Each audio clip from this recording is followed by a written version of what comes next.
लोकसभा निवडणुकीमध्ये महायुतीला दणका देणाऱ्या मराठा आरक्षण आंदोलक मनोज जरांगे पाटील यांनी विधानसभा निवडणुकीमध्ये मात्र लोकांना तुम्हाला ज्याला मतदान करावंसं वाटतं त्याला मतदान करा असं सांगितलं आणि लोकांनीही त्यांना ज्यांना मतदान करायचंय त्यांना मतदान केलं।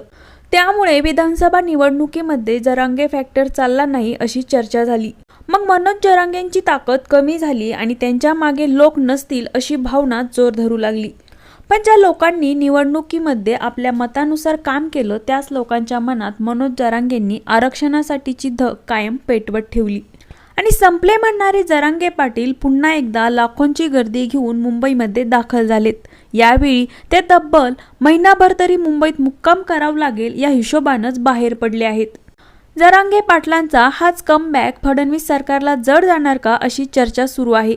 याविषयी राजकीय विश्लेषकांनीही आपलं मत व्यक्त केलं आणि या विषयीची माहिती दिली। 1.5 वर्षापूर्वी तत्कालीन मुख्यमंत्री एकनाथ शिंदे यांनी मध्यस्थी करून मनोज जरांगे पाटील यांना मुंबईमधून परत पाठवलं होतं।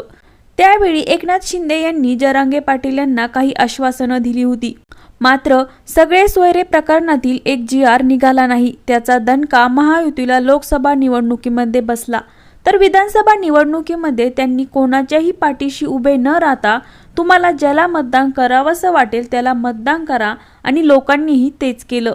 महायुती दणदणीत बहुमताने सत्तेमध्ये आली। साहजिकच लोकांनी कोणाला मतदान केलं हे स्पष्ट झालं।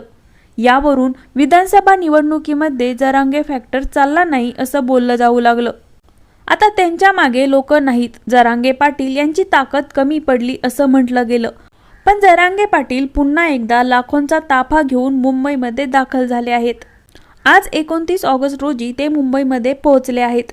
जरांगे पाटील यांच्या आंदोलनाच्या घोषणेकडे महायुती सरकारने सुरुवातीला दुर्लक्ष केलं।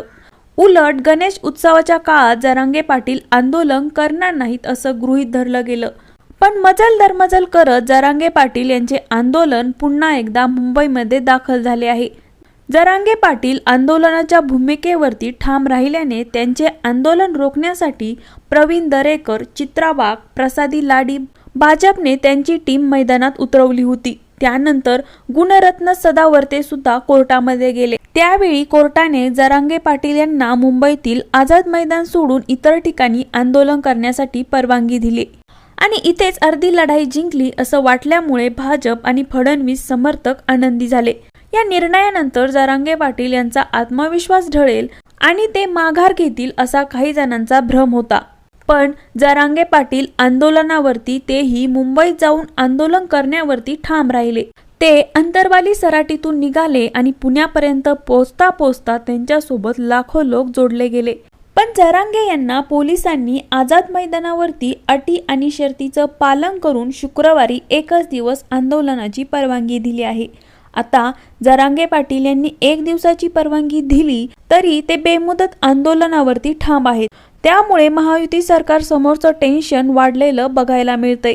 पण हे आंदोलन फडणवीस सरकारला जड का जात आहे तेही बघूयात। या आंदोलनाच्या पार्श्वभूमीवरती महायुती सरकारमधील मित्रपक्ष असलेल्या शिवसेना आणि राष्ट्रवादी काँग्रेसचीही भाजपला मदत होताना दिसत नाही। शिवसेनेचे मंत्री उघडपणे जरांगे पाटील यांच्या मागण्या मान्य झाल्या पाहिजे असे म्हणत आहे, तर राष्ट्रवादी काँग्रेसनेही स्वतःला या आंदोलनापासून लांब ठेवलं आहे।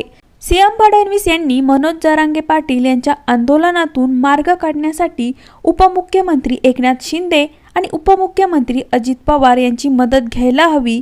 त्यांच्या मदतीने हे आरक्षण प्रश्नावरती तोडगा काढण्याची गरज आहे, अशी प्रतिक्रिया राजकीय विश्लेषक हेमंत देसाई यांनी दिली।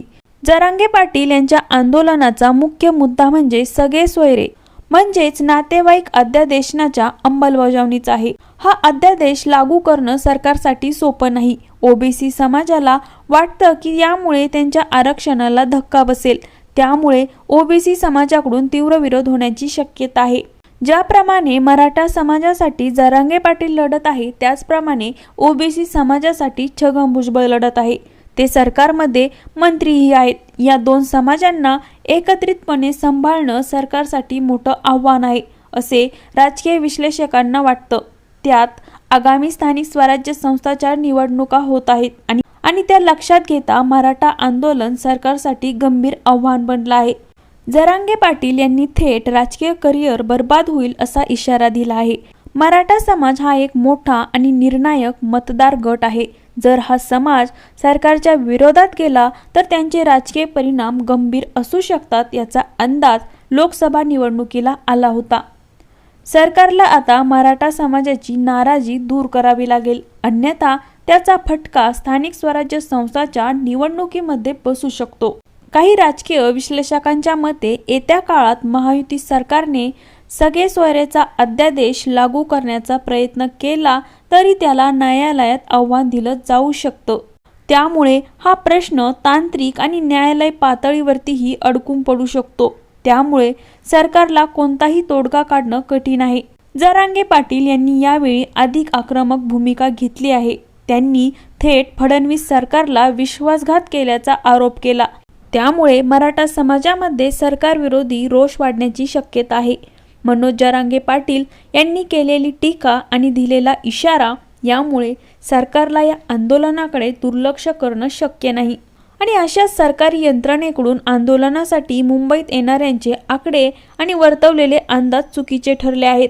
त्यामुळे फडणवीस यांना या आंदोलनामधून मार्ग काढायचा असेल तर त्यांनी मराठा आरक्षणाच्या प्रश्नावरती मनोज जरांगेंचे मत जाणून घेतले पाहिजे। दोघांनीही मतभेद विसरून प्रकरणातून मार्ग काढण्यासाठी एकत्रित बैठक घेऊन चर्चा केल्यावर यामधून मार्ग निघू शकेल, अशी प्रतिक्रिया एका राजकीय विश्लेषकाने दिली आहे। दरम्यान मनोज जरांगे पाटील यांना आधीच न्यायालयाने मुंबई बाहेर आंदोलन करावे असे सांगितले होते। मुंबईतील रहदारी आणि गणेश उत्सव यामुळे सरकारने हे सांगितलं होतं। त्यानंतरही जरांगे यांना 1 दिवसाची परवानगी सरकारने दिली।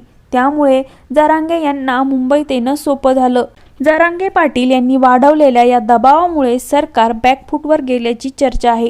आता मुंबईत निर्माण होणारी परिस्थिती हाताळताना सरकारला तारेवरची कसरत करावी लागणार आहे।